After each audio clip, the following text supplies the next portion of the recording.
Episode 1 తప్పిపోయిన యువరాజు.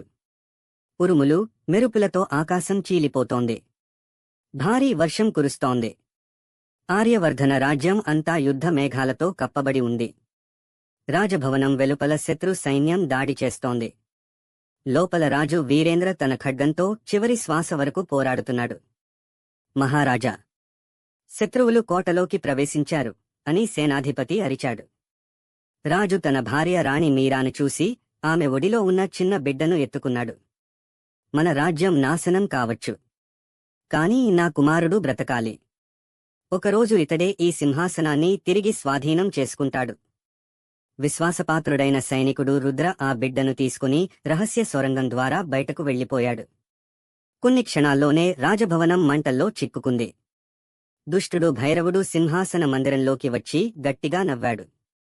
ఇప్పటినుంచి ఈ రాజ్యం నాది. రాజు వీరేంద్ర ధైర్యంగా యుద్ధం చేశాడు. కాని చివరికి వీరమరణం పొందాడు. చనిపోతూ ఒక్క మాట అన్నాడు. నా కుమారుడు తిరిగి వస్తాడు 16 సంవత్సరాల తర్వాత. ఒక చిన్న గ్రామంలో అర్జున్ అనే యువకుడు కమ్మరి పనులు చేస్తూ జీవిస్తున్నాడు.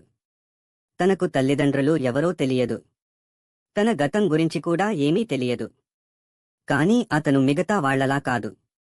ఒకరోజు 5 కలిసి ఎత్తలేని ఇనుప దిమ్మెను అర్జున్ ఒక్కడే ఎత్తేశాడు. గ్రామస్తులంతా ఆశ్చర్యపోయారు. ఈ అబ్బాయి సాధారణ మనిషి కాదు అని ఒక వృద్ధుడు మనసులో అనుకున్నాడు. ఆ రాత్రే గ్రామంపై ముసుగులు ధరించిన యోధులు దాడి చేశారు. అర్జున్ ఎక్కడా? అతడిని చంపేయండి అని వారి నాయకుడు అరిచాడు. అర్జున్ చేతిలో కేవలం ఒక కర్ర మాత్రమే ఉంది. అయినా ఒక్కొక్కరిని నేలకూల్చేశాడు. అతను ఎలా పోరాడుతున్నాడో అతడికే అర్థం కాలేదు.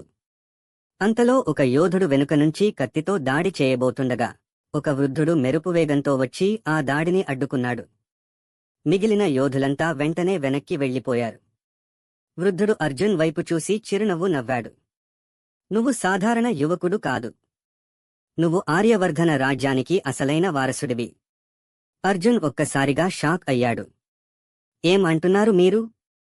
వృద్ధుడు తన సంచిలో నుంచి ఒక పురాతన రాజముద్రను బయటకు తీశాడు. ఇది నీ తండ్రి రాజు వీరేంద్రది. ఇన్నేళ్లు నీ నిజం దాచిపెట్టాను. ఇప్పుడే నీ ప్రయాణం మొదలవుతోంది.